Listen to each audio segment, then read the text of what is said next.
1. Recording. Welcome to the Friday night swipe. Oh, it's the wrong way round. How do I get rid of that? That's a fucking annoying thing, isn't it? Well, I gotta sort this out, but I'll sort it out one way or another. And this might be just a wild and wacky one. So, anyway, this week, Martin and I, the grumpy old granddads, Grumpy Gramps. That's my name in my family, Grumpy Gramps. Can you believe my family think I'm grumpy? Jesus, the outrage of the thing. Anyway, so we're talking about medicinal cannabis this week, and we want to kind of explore. There have been some mold issues with medical cannabis that has been produced to EU GMP standards. Now, EU GMP standards are the highest pharmaceutical grade standards you can get. However, there have been claims that certain brands of cannabis have suffered from contamination of mold, and we can only think that this is down to packaging processes, potentially in the UK, but maybe in other countries, and how that has affected patient access. So this has really affected you, hasn't it, Martin? Yeah. So what was your case? We'll take one of the best strains off the market now.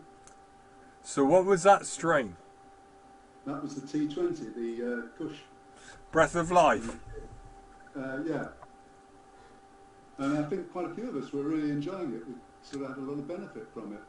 And whilst I appreciate mould as an issue, to take the thing right off the market completely was a bit of an overreaction, I think. I don't know how many instances of this mould there were. I mean, I've been on it for many months and had many batches of it, and it was in fine order. I couldn't fault it. Did you find any variation between the different batches you received? Nope. So it was consistent all the way through? Right the way through, for me anyway, you know. And throughout all this fuss, I kept getting batch after batch and looking at it and thinking, well, it's the same stuff, it's in good shape, it's in good order, it's been well dried, it's been well cured. I didn't have a problem with it. So there was a couple of batches that we assume were contaminated, and subsequently that whole strain has been withdrawn from the market. Have you found anything is effective yet? Yeah, probably. The T18, is it? Yeah, T18 is. It's not quite there, but it's on its way. But I don't think it's quite as good a quality as the 20. Oh, really? Yeah. Because those come from different manufacturers. Yeah. So. I mean, for a start, the T18 isn't as dry as it could be. Whereas the T20 was perfect every time. It was bang on. So the humidity levels in the T20 were, and you're an experienced cannabis user, you understand humidity in the buds, were perfect. And you never had any of the mold batches that there were there? Never had any mold at all. Because there have been some more cases, and it's worrying that these cases are arising. But there's also suggestions within the industry that it is industrial sabotage. Well, that's possible. That's always possible. But I mean, how are they doing it? Sabotaging the actual material, or just sabotaging the photographs? That would be for lawyers to sort out. But the upshot of this is that there have been at least these 2 cases of mold detected in cannabis that have been supplied to patients. Now, because of the yellow card system that the MHRA operate, there have been recalls on some of these, but obviously some patients have lost out because they've opened the packets, and once the packets are opened, the company, one way or another, says, well, I can't validate that that's the cannabis that came out of the packet, so I'm in a a difficult position. So there have been some real issues for patients, and I think that moving forward, the MHRA are taking a new look at the way that this will operate. This could affect all of us as medical cannabis patients about the way things are going to be done in the future. So but the way this works for me is that rather than us having our prescription, we get offered one product that is then dispatched to us, that we need to move to a dispensary style system where you'll be able to actually go and see the product that is available within certain cities. Or the people that are dispatching the product will be able to open packets and view it. They can't do that currently. Well, that would be the best way, wouldn't it? That would be the best way. The person who sends it out, be able to inspect it before they send it. But for somebody like you, would you ever go to a kind of a local dispensary? If it was local, yeah. If it was local, yeah, for sure. Yeah, for sure. So I think, but I mean, if one's picking it up on a monthly basis, that's no great shame. It's got taxes, as long as it's local. But if it's like 20 miles away, that's no longer local. And that poses an issue. So for me, that would have to be. It would have to be in either Sheffield or Barnsley, basically. Those are the two nearest to me. Oh well, Sheffield's big enough. Well, Sheffield's big enough. So is Barnsley. Quite like you're living next to a big city. Yes. I was going to say that. I mean, these are real issues that the industry does have to address, and it has to come up with solutions. Now, I've never seen a large number of cases in the North American continent where this has happened, but that's because they have much more this dispensary style system, unlike us, where everything is packaged, and most of the time it is packaged in the supplier in a international country, so obviously Canada, Israel, Australia, and then it's shipped here, and the packets cannot, for regulatory reasons, be opened for any kind of inspection because you drink. Because they're bagging it. This is possibly the issue at hand. Now, there is a process where you can bring in bulk supplies into the UK and you can bang it in the UK. So is it a UK issue where somebody in the UK is not quite understanding? Still, the problem is it's too damp. It's too late. Once you've got it into the UK, it's been in transit. It's been harvested. It's been half dry. It's any spores in there are having an absolute field day. I mean, I've grown cannabis for 20 years to supply my own requirements, and I know what mold is like. Once it gets into a crop, it's devastating. But you've really got to be on top of it. And you can't harvest a plant, half dry it, then transfer it halfway across the world and expect somebody to package it, and then not to have some sort of mold issues at some point along the supply chain. You're going to have them. The only way out of that is to complete the drying process properly and thoroughly to its conclusion.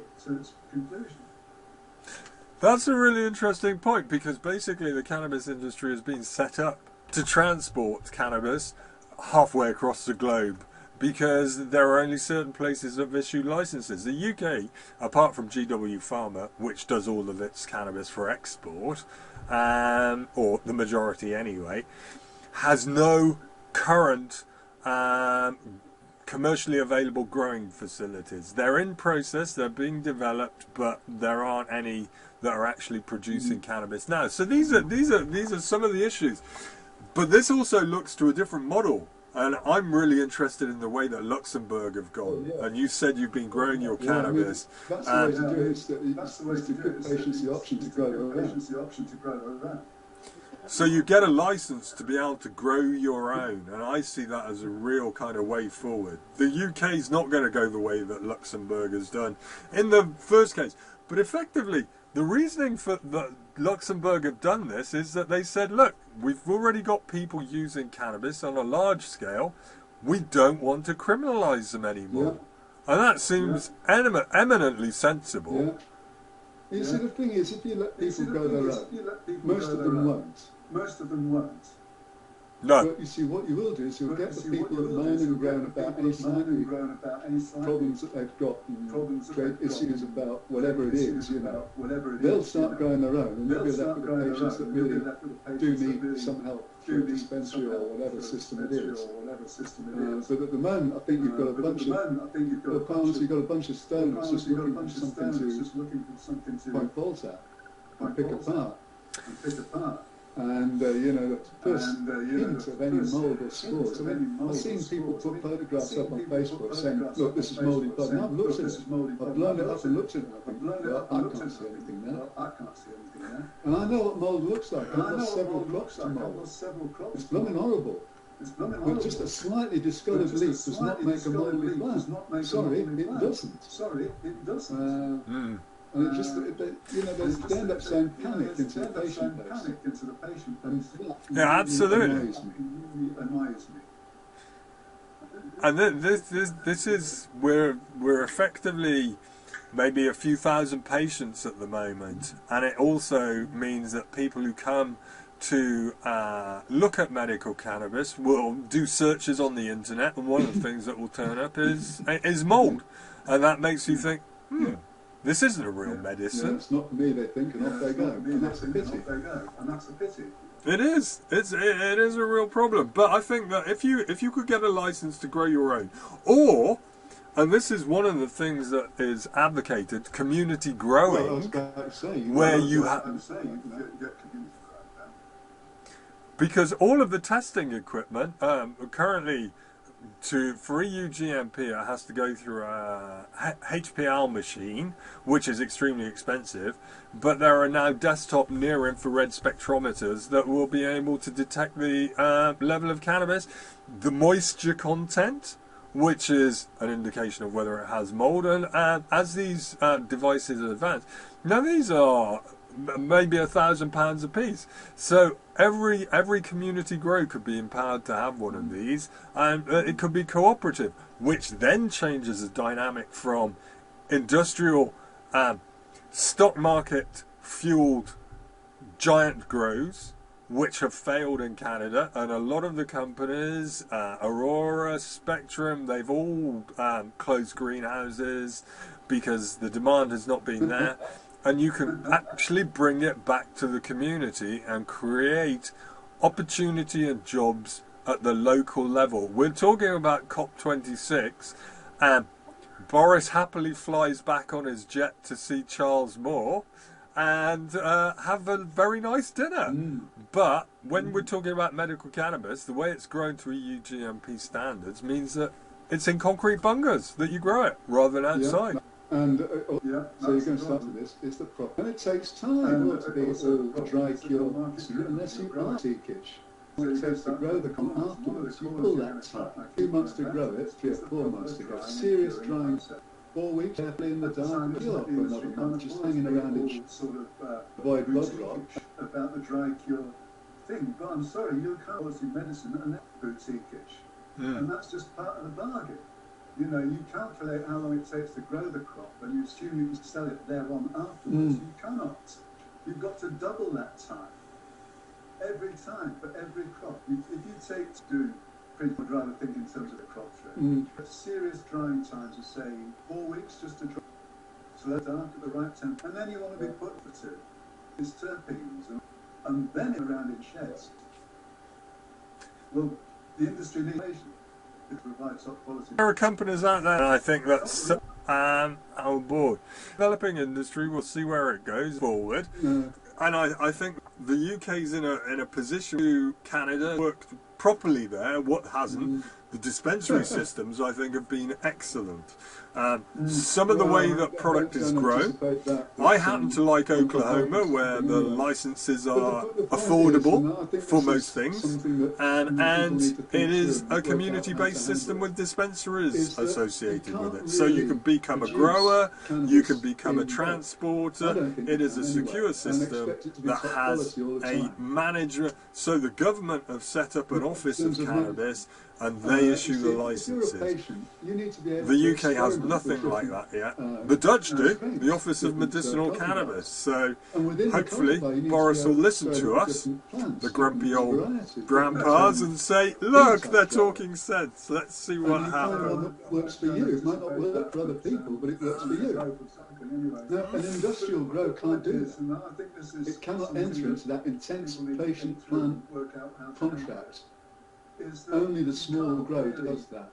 Once you've gone into the hundreds of plants, you lose it. You can't, because you cannot keep track of it. It becomes too crazy. Really? That's interesting. You see, if you're a patient, you need to be able to experiment with different strains, different cultivars. And within the cultivar, you need to be able to experiment with different plants, different varieties, different phenotypes, rather. And you find one that works for you. It might not work for other people, but it works for you.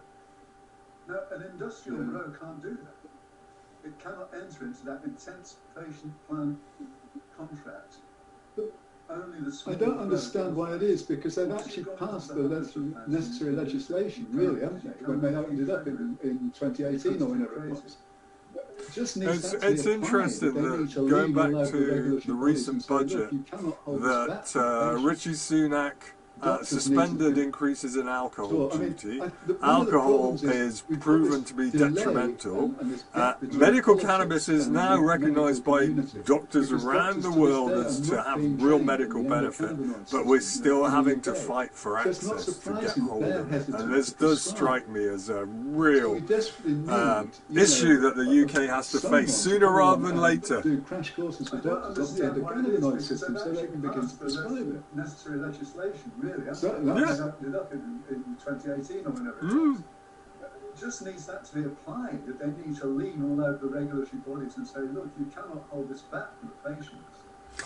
I think Doctors need to be sure. I mean, one of the problems is we've got this delay and this gap between politics and the medical community, because doctors to this day are not being trained in the endocannabinoid system absolutely. in the UK. So it's not surprising that they're hesitant to prescribe. So we desperately need, someone to come along and do crash courses for doctors on the endocannabinoid system so they can begin to prescribe it. Well, as you well know, you've got to be a GMC registered specialist to be able to prescribe. So we need that change to become at the level of GPs. There are plenty of GPs very interested in cannabis, and the very reason they're interested in is because patients keep coming to them, their patients, and saying, look, I'm using cannabis. When I went to my GP and said I'm interested in using cannabis, my GP said, well, it's not really available for you, it's only for epileptic children. They didn't understand cannabis at all.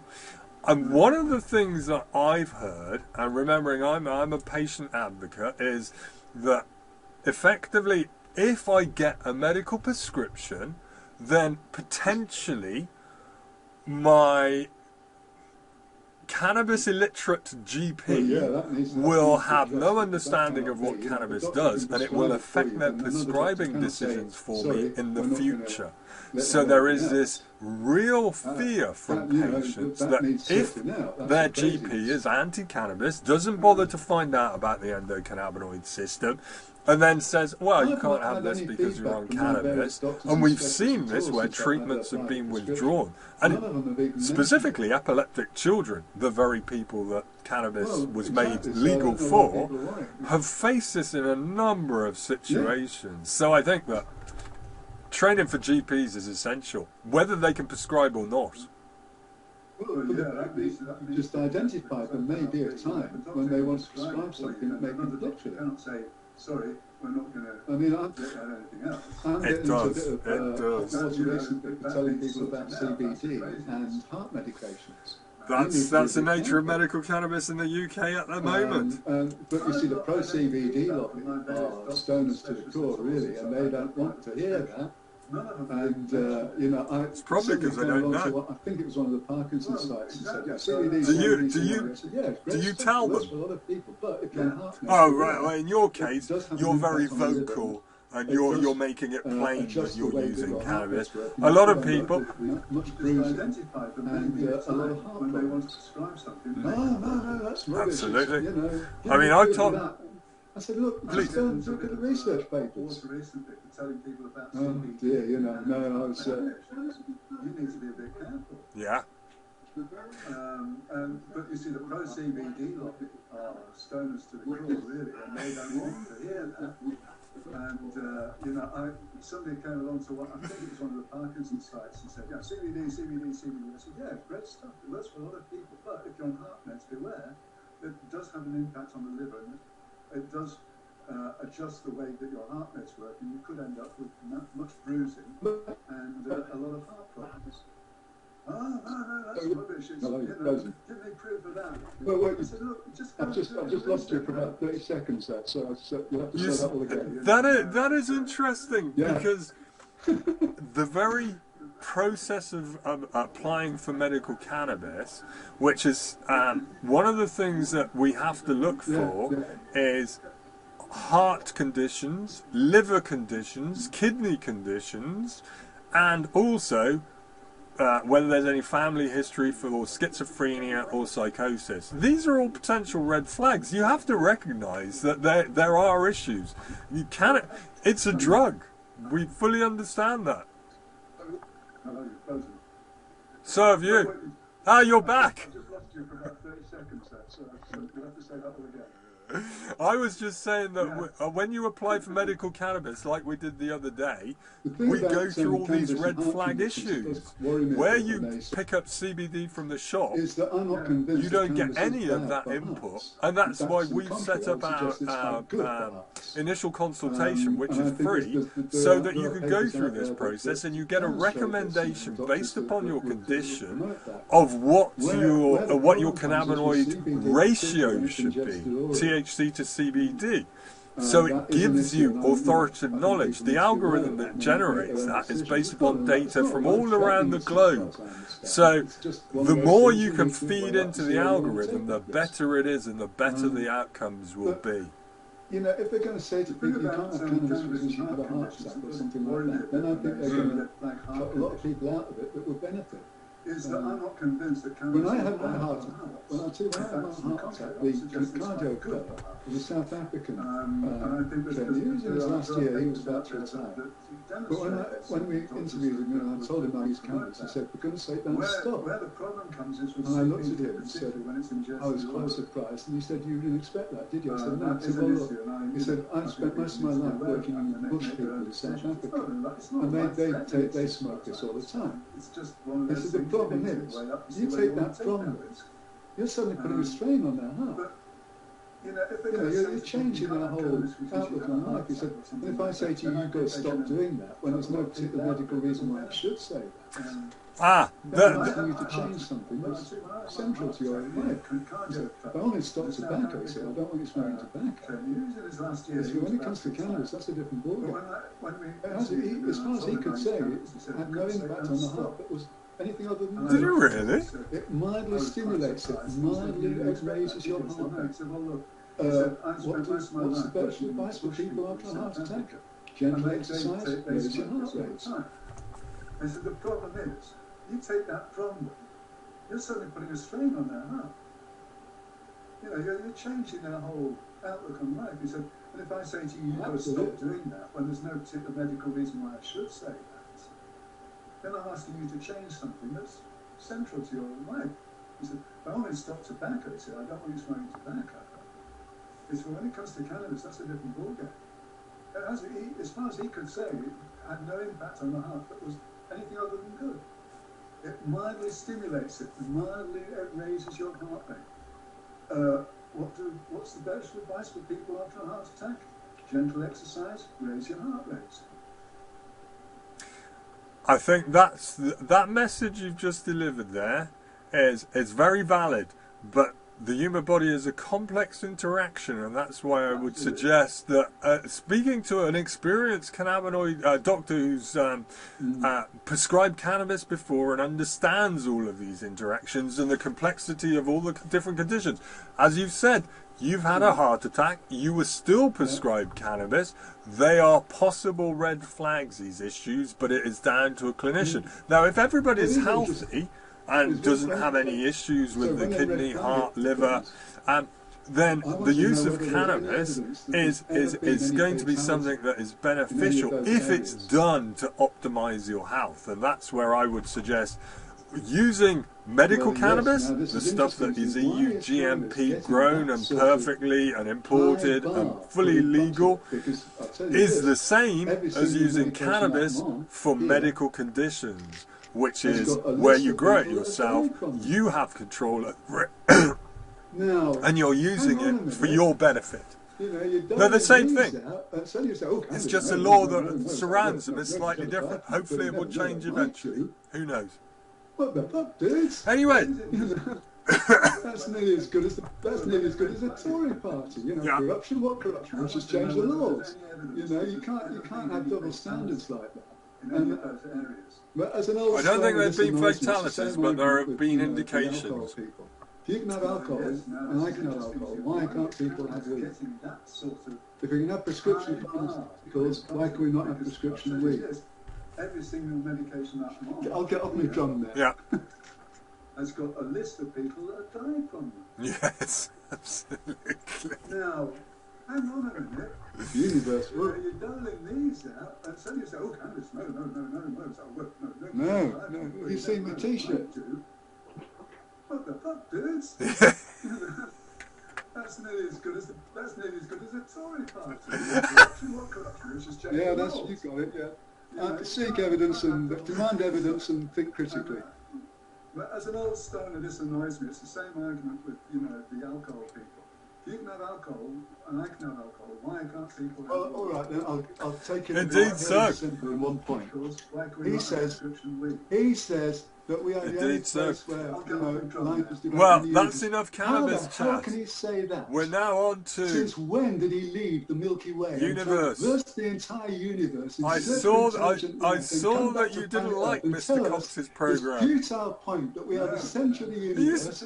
We give it meaning. No, what's the T-shirt? And that it's never happened anywhere else. What a load of no, I can't read that. It's something evidence and critical thinking. Think critically. Seek evidence and demand evidence and think critically. There we go. Excellent T-shirt, if I may say. Now, I have to say, I think you're being a little bit harsh on Mr. Cox. And it just doesn't make sense. It's absolute woo. Okay. You cannot say that the way they do. That somehow because we exist, the universe was rigged for us to exist. That's, no, it doesn't work like that. Search for intelligent life and come back to planet Earth and tell us. I didn't even finish it. I couldn't deal with it. It winds me up. Because the guy's a scientist, so when he starts coming on with God babble. Well, I think you've potentially you've misheard some.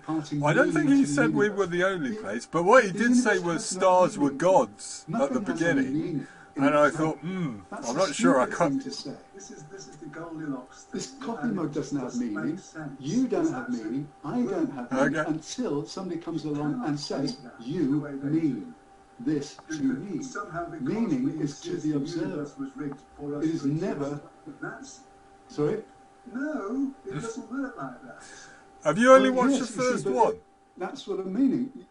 There is no meaning unless there's an observer. So of course an observer gives meaning, but the observer gives the meaning. That's the point. There is no meaning to the universe in and of itself. There's no purpose to the universe in and of itself. It just is there. Look, the universe has no meaning.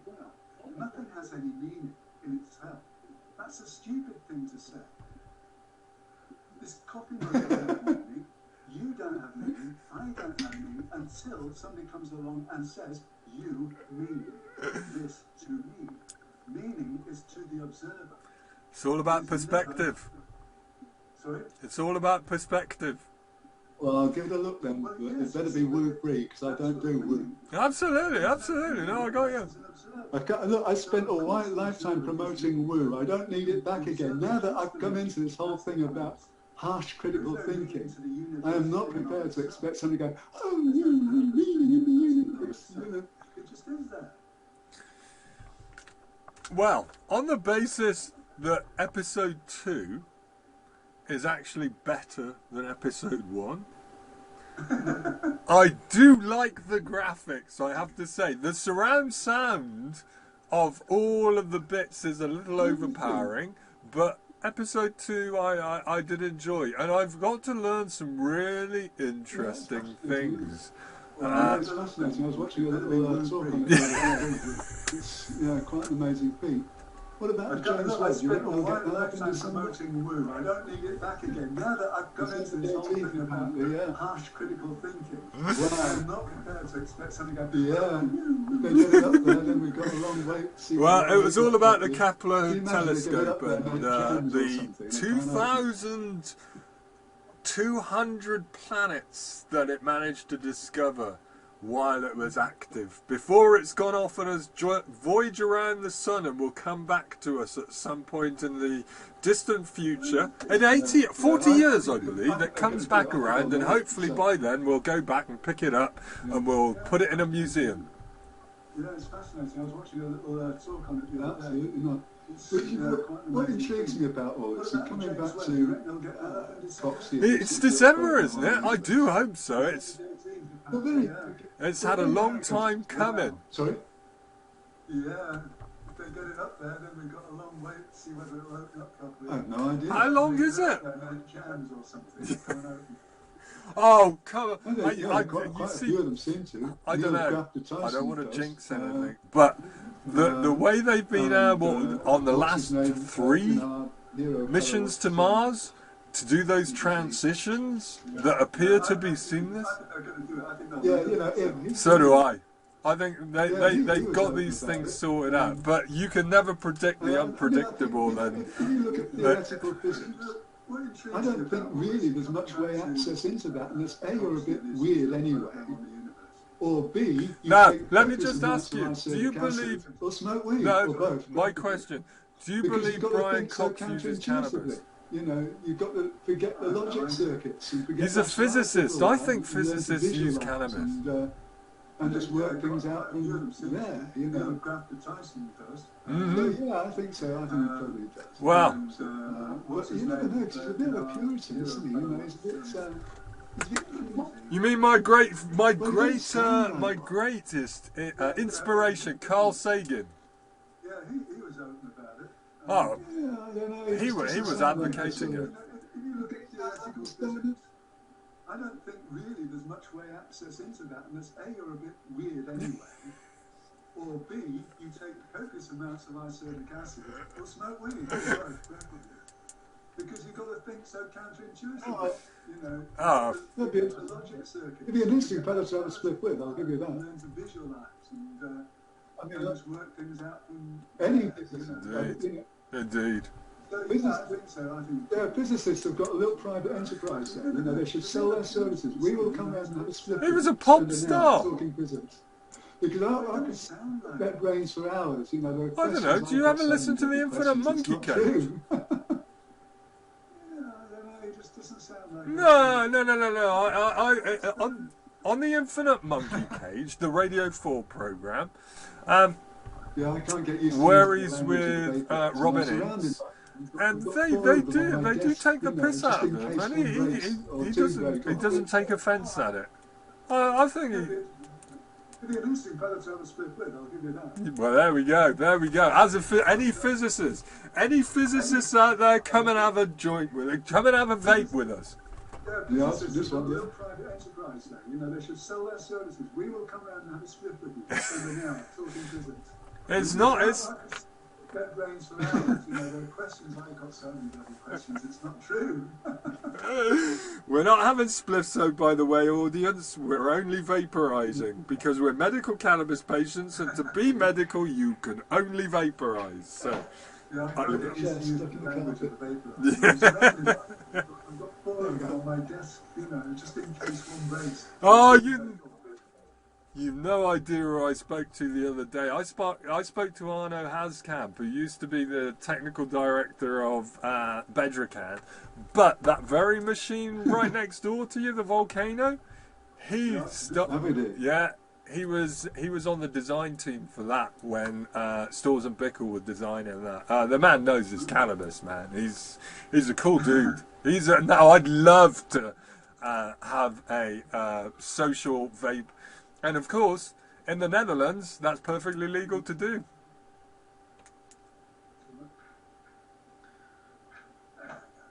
Got the chair stuck in the carpet. No worries. Anyway, oh, did I have one more thing I was going to say to you? Yes, I did. Which is, no,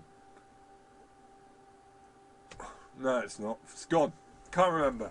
We'll cut that a bit out. But I'm going to put this up. We've been talking for 35 minutes, so we're going to get these sorted out. We're going to get these topics sorted out. So we'll have. I'm going to stop it now.